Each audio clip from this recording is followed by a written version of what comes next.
तो क्या आप अपनी ज़िंदगी में सक्सेसफुल होने के लिए परफेक्शनिस्ट बनना चाहते हैं? क्रिस्टोफर नोलन जैसी फ़िल्में बनाना चाहते हैं? अमिताभ बच्चन जैसी एक्टिंग करना चाहते हैं? या सचिन तेंदुलकर जैसा क्रिकेट खेलना चाहते हैं? अगर आपने ये मान ही लिया है कि परफेक्शनिज्म ही एक सही तरीका है ज़िंदगी में सक्सेसफुल होने का, तो कोई बात नहीं। लेकिन परफेक्शनिस्ट होने के चक्कर में ये कॉग्निटिव बायसेस मत करना। कॉग्निटिव बायसेस वो सोच की पार्शियलिटी है, सोच में पक्षपात है, जिसकी वजह से हम जल्दी जल्दी डिसीजंस तो ले पाते हैं, लेकिन कई बार हमारे डिसीजंस गलत हो जाते हैं। परफेक्शनिज्म में कौन से कॉग्निटिव बायस या सोच के पक्षपात है, उन्हें जानने के लिए इस वीडियो को आखिर तक देखिए। नमस्कार, मैं मनोवैज्ञानिक डॉक्टर मयूरिका दास विश्वास और स्वागत है आपका योर सर्वाइवल मॉडल में। परफेक्शनिस्ट लोग एक कॉग्निटिव बायस रखते हैं जिसे कहते हैं ऑल और नथिंग। ऑल और नथिंग में कई बार इंसान को लगता है कि या तो मुझे पूरा परफेक्ट काम कर लेना है, और अगर एक भी गलती हुई तो वो काम बिल्कुल अच्छा नहीं है। भले दूसरे मेरी कितनी भी तारीफ करते हों, मुझे तो पता है ना कि वो काम अच्छा नहीं था, यानी कि वो काम अच्छा नहीं था। काम ऐसा होना चाहिए जिसमें एक भी गलती नहीं हो। सच बात ये है कि अधिकांश काम ऐसे होते हैं जो बहुत ज़्यादा कॉम्प्लेक्स है, और अधिकांश कॉम्प्लेक्स कामों में कहीं ना कहीं थोड़ी बहुत गलतियां तो हो ही जाएगी। एरर के लिए मार्जिन रखना बहुत ज़्यादा ज़रूरी है। आपको पता होना चाहिए कि कितनी गलतियां हजम की जा सकती हैं और कितनी हजम नहीं की जा सकती हैं। तो अपने आप को ये मत कहो कि एग्ज़ाम में 100% मार्क्स लाने हैं। अपने आप को ये कहो कि मुझे अपने पिछले परफॉर्मेंस से अपने इस बात के परफॉर्मेंस को 80% इम्प्रूव करना है। याद रखिए, जब आप इम्प्रूवमेंट के ऊपर फोकस लाएंगे तो आपका काम पहले से बहुत ज़्यादा बेहतर होगा, और समय के साथ साथ आप अपने काम में एक लेजेंड बन जाएंगे। दूसरी सोच की गड़बड़ी जो परफेक्शनिस्ट लोग करते हैं वो है ओवर जनरलाइजेशन। वो अच्छा काम कर रहे हैं, एक बार भी अगर उन्होंने गलत काम कर दिया, अच्छा परफॉर्मेंस नहीं दिखाया, उनका डांस परफॉर्मेंस यूजुअली लोग पसंद करते हैं, एक परफॉर्मेंस में लोगों ने तारीफ थोड़ी कम कर दी तो वो मानने लगते हैं कि वो अच्छे ही नहीं हैं, उन्हें काम आता ही नहीं है, उन्हें ये काम करना ही नहीं चाहिए, लोग उनको पसंद ही नहीं करते। देखिए, जब आप एक तरह के काम को बार बार करते हैं, लोग कई बार धीरे धीरे आपके उस काम से बोर हो सकते हैं, या तो फिर उन्हें नए इनोवेशंस की ज़रूरत है। ये ज़रूरी नहीं है कि आपको काम नहीं आता, बस अपने आप को हर बार, हर परफॉर्मेंस, हर प्रोजेक्ट के बाद ये पूछिए कि हम इस काम को और बेहतर कैसे कर सकते थे।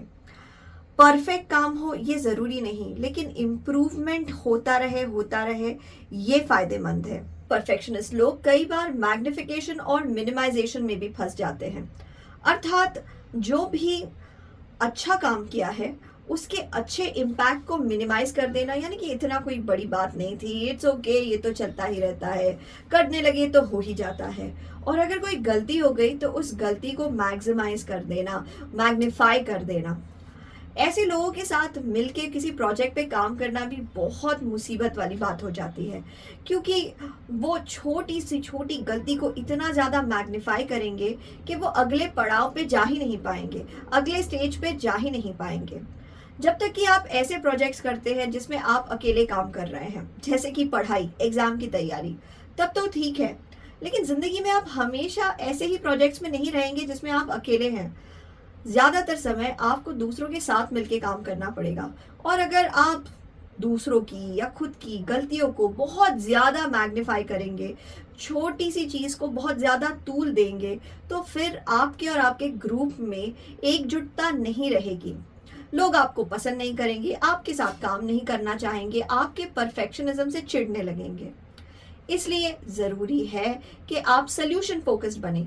जब भी कोई गलती हो, इमीडिएटली अपने आप को पूछे, यहाँ से सीखने के लिए क्या है, इस सिचुएशन को हम संभाल कैसे सकते हैं, सोल्यूशन तक अब भी कैसे पहुंच सकते हैं। इस तरीके का सोल्यूशन ओरिएंटेड और लर्निंग ओरिएंटेड फोकस बना लेने से आप असल में टीम के एक बहुत अच्छे प्लेयर बन जाएंगे, एक बहुत अच्छे सपोर्टर बन जाएंगे और टीम आपको पसंद करेगी, टीम आपको लीडरशिप रोल देना चाहेगी। सो इन सोल्यूशन ओरिएंटेड और लर्निंग ओरिएंटेड एटीट्यूड को अपनाइए और ज़िंदगी में आगे बढ़िए। एक और गलती जो परफेक्शनिस्ट लोग करते हैं वो है गलत का पर्सनलाइजेशन। यानी कि अगर कोई गलती हो गई तो फिर वो पूरी तरीके से मेरी गलती है, मेरे वजह से ही प्रोजेक्ट डूब गया, मेरे वजह से ही फिल्म ने अच्छा काम नहीं किया, मेरे वजह से ही मेरे परिवार को आर्थिक संकट से गुजरना पड़ रहा है, मेरे वजह से ही बच्चों को अच्छे मार्क्स नहीं आ रहे हैं, सब कुछ मेरे वजह से हो रहा है। सो जब भी हम अपने आप के ऊपर सारी बुरी घटनाओं को पर्सनलाइज कर लेते हैं तो धीरे धीरे हमारा आत्मविश्वास कम होने लगता है। फिर हमें लगता है कि अगर हम इतने ही बुरे हैं तो हम कोशिश ही क्यों करें, रहने दो, ऑल और नथिंग, या तो एकदम परफेक्टली काम करेंगे या तो काम ही नहीं करेंगे। फिर वो काम करना छोड़ देते हैं। इसलिए जब भी किसी गड़बड़ की एनालिसिस आप करते हो, जब भी किसी बुरे रिजल्ट का एनालिसिस आप करें, तो सिर्फ ये मत देखिए कि आपने क्या बुरा किया है, ये भी देखिए कि सिचुएशन का क्या कंट्रीब्यूशन था, ये भी देखिए कि दूसरे लोगों का क्या कंट्रीब्यूशन था। अगर मार्क्स कम आए हैं उसका मतलब ये ही नहीं है कि बस आप ही बेवकूफ़ है, डफर है, आलसी है। ये भी तो हो सकता है कि एग्ज़ाम कुछ ज़्यादा ही टफ थे, ये भी हो सकता है कि एग्ज़ाम के प्रिपरेशन के लिए अच्छे से समय नहीं दिया गया, ये भी हो सकता है कि टीचर ने अच्छे से पढ़ाया नहीं है। टीचर अगर ज़्यादा अच्छे से क्लास को एंगेज कर लेते तो आपको बहुत अच्छे रिजल्ट्स मिलते हैं। और ये भी हो सकता है कि ये सब्जेक्ट असल में आपके लिए सही सब्जेक्ट नहीं है। जब आपको आपके लिए सही सब्जेक्ट मिल जाएगा आप ऑटोमेटिकली उस सब्जेक्ट में बहुत अच्छा करने लगेंगे। इसलिए हमेशा प्रॉब्लम्स को पर्सनलाइज मत कीजिए, हमेशा खुद की गलती मत ढूंढते रहो, अच्छे से ऑब्जेक्टिवली किसी भी सिचुएशन को एनालाइज करो। जब आप एक ऑब्जेक्टिव एनालिसिस करने वाले इंसान बन जाएंगे तब दूसरे आपके पास आएंगे कि प्लीज़ जो भी समस्या हुई है उसका एक सही एनालिसिस करके दीजिए ताकि हम सही सोल्यूशन तक पहुंच पाए। ऑब्जेक्टिव एनालिसिस कर पाने की क्षमता आपको एक लीडर बना सकती है। फिर एक बार, ऑब्जेक्टिव एनालिसिस का मतलब क्या है?